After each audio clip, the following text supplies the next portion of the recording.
Hello sir. Class 12th and micro economics के लिए मैं लेक्चर दे रही हूँ। तो इसमें जो मैक्रो इकोनॉमिक्स में पहला चैप्टर अपना introduction two of macro economics है, तो सिर्फ मैक्रो इकोनॉमिक्स का एक इंट्रोडक्शन दूंगी, देन नेशनल इनकम बताऊंगी क्या होता है। तो मैक्रो इकोनॉमिक्स एक ब्रांच है इकोनॉमिक्स का, जहाँ पर हम लोग एग्रीगेट वेरिएबल्स ऑफ इकोनॉमी को स्टडी करते हैं। एग्रीगेट वेरिएबल ऑफ इकोनॉमी को हम लोग स्टडी करते हैं, जैसे कि एग्रीगेट डिमांड है, एग्रीगेट सप्लाई है, लेवल ऑफ इनकम है, इन सबको।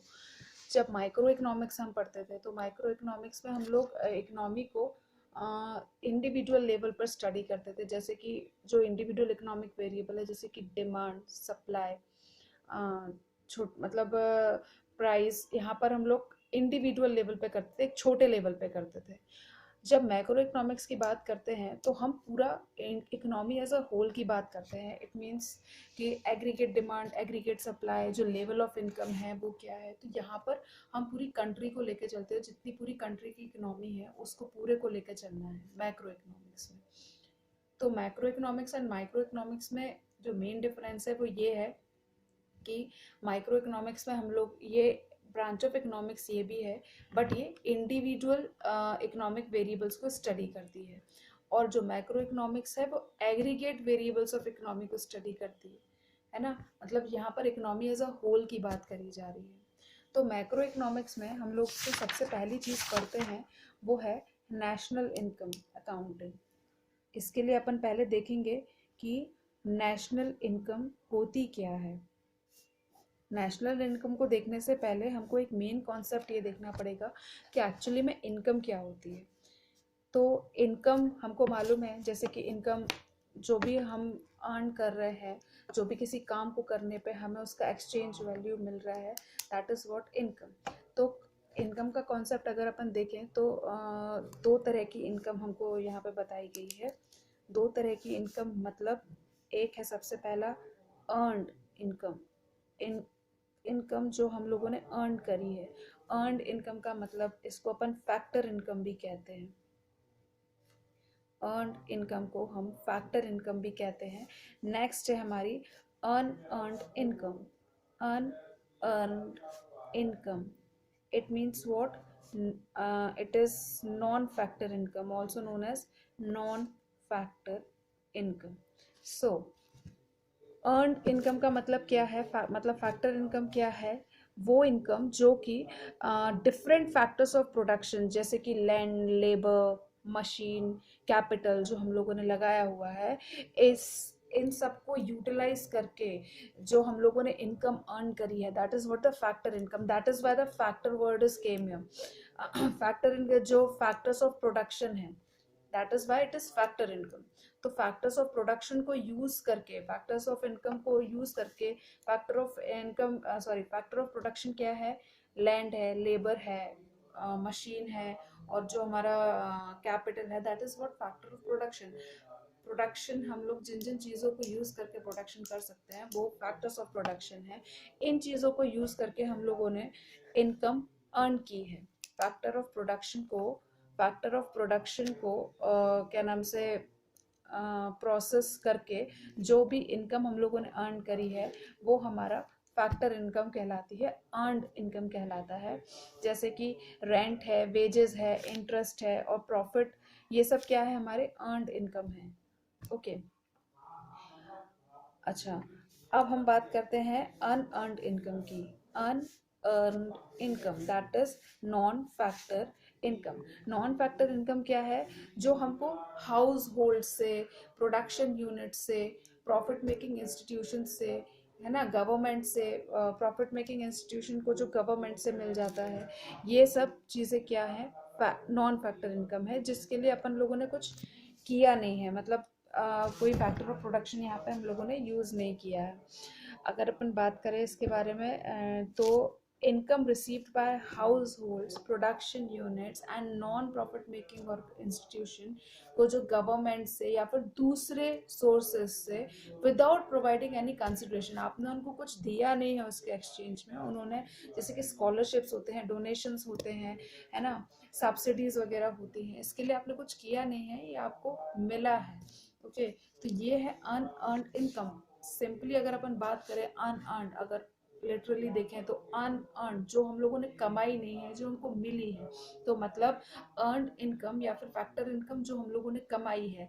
अनअर्न्ड इनकम या फिर नॉन फैक्टर इनकम वो है जो हम लोगों ने नहीं कमाई है, हमको मिली है। तो ये दो तरह की इनकम है, factor income, non factor income. अब हम बात करते हैं कि नेशनल इनकम क्या होती है। तो नेशनल हमको पता है, जब अपन कंट्री एज अ होल की बात करते हैं तो वहाँ पे नेशनल टर्म आता है। तो national income, national income, sum total of income of normal residents of a country.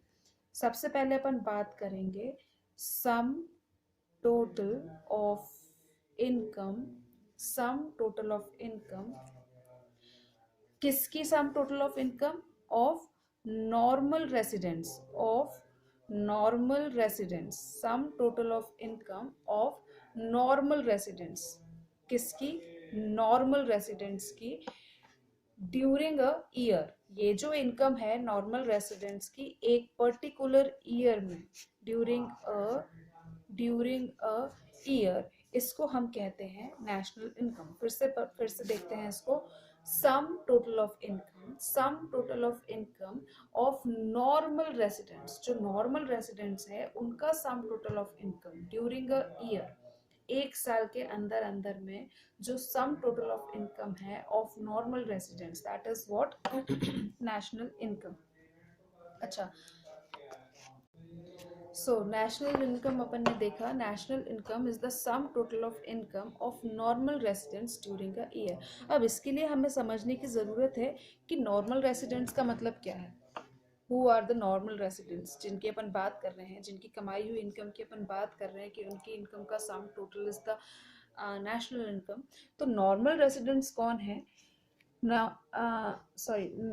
National income is said to be the total of all incomes of the normal residents of a country. So normal residents of a country वो person है जो कि ordinarily reside करते हैं country में, ordinarily जो कि reside करते हैं कंट्री में, और जिनका सेंटर ऑफ इंटरेस्ट जो है वो कंट्री के अंदर ही है, उनको बाहर से कोई लेना देना नहीं है, उनको बाहर से कोई लेना देना नहीं है, वो लोग normal resident of a country कहलाते हैं।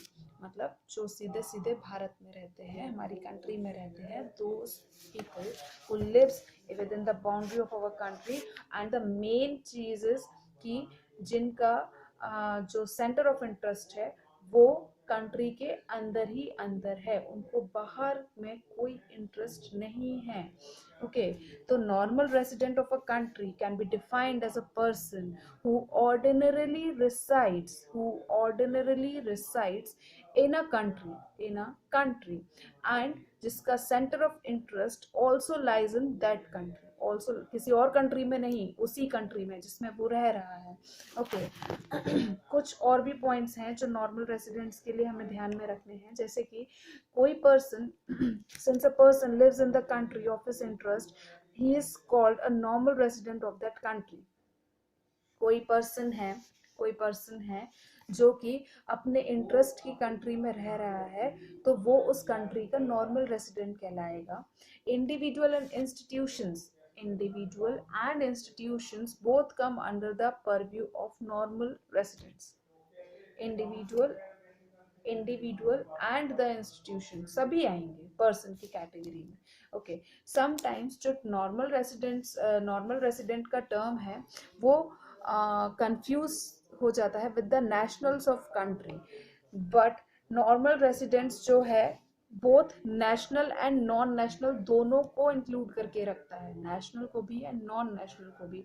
मतलब अगर हमारी कंट्री के अंदर कोई फॉरेनर रह रहा है और उसका इंटरेस्ट हमारी कंट्री में ही है, हमारी कंट्री के अंदर में कोई फॉरेनर रहता है, कोई भी मान लीजिए कोई अमेरिका से कोई यहाँ रहने के लिए आता है भारत में और उसका पूरा बिजनेस यहीं पर सेटअप है, तो उसका centre of interest is lie here ना इन इंडिया, तो उस इंडिया के लिए वो नॉर्मल रेसिडेंट रहेगा, है ना।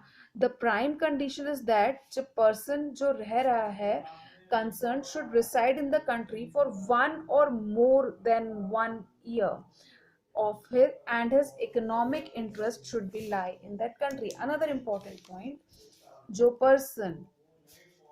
कोई भी पर्सन जो 1 साल या उससे ज्यादा के लिए यहाँ रहा है और उसका इकोनॉमिक इंटरेस्ट जो है वो इसी कंट्री में है, तो वो नॉर्मल रेजिडेंट है। जैसे कि अगर कोई पर्सन है जो इंग्लैंड में रह रहा है for business, having Indian passport and Indian citizenship, तो वो नॉन नेशनल है, बट वो नॉन नेशनल है इंग्लैंड के लिए, लेकिन इंडिया के लिए नेशनल ही रहेगा। इंडिया के लिए वो नेशनल है, लेकिन वो इंग्लैंड का नॉर्मल रेसिडेंट कहलाएगा, इंडिया का नहीं, क्योंकि उसका जो सेंटर ऑफ इंटरेस्ट है, सेंटर ऑफ इकोनॉमिक इंटरेस्ट है, that is in England. So normal resident कौन हुआ?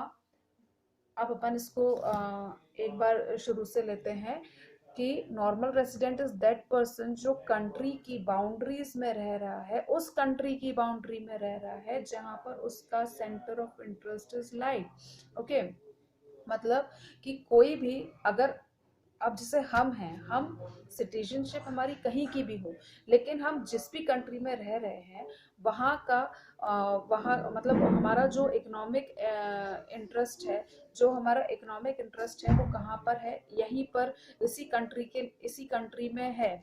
तो और वहाँ रहते भी हम वहीं पर हैं, तो हम उसी कंट्री के नॉर्मल रेसिडेंट कहलाएंगे। फॉर एग्जाम्पल कि I live in France and my business is going well in France, तो मेरा जो इकोनॉमिक इंटरेस्ट है वो फ्रांस में ही क्या नाम से सेटअप है, भले ही मैं वहाँ के लिए नॉन नेशनल हूँ। मेरा नेशनलिज्म कहाँ का है? इंडिया का। वहाँ के लिए मैं नॉन नेशनल हूँ, लेकिन मैं जो नॉर्मल रेसिडेंट हूँ वो फ्रांस की कहलाऊंगी, इंडिया की नहीं। तो सम total of income of normal resident, हमने नॉर्मल रेसिडेंट देखा कौन है। Okay, some total of normal resident during a year is known as national income, is known as national income. Sum total of income of normal resident during the year is termed as national income. Okay, national income में भी हम लोगों के पास में which is the some total of final goods, हाँ, अगर हम national product की बात करें तो सम total of all the goods and services जो 1 साल के अंदर अंदर प्रोड्यूस हो रही है, that is what national product. Some total of the market value of final goods and services, उसकी जो मार्केट वैल्यू है फाइनल गुड्स एंड सर्विसेज की, है ना, उसका सम टोटल जो पूरे 1 साल में प्रोड्यूस किया जा रहा है in a country is known as national product, is known as national product. Okay, thank you.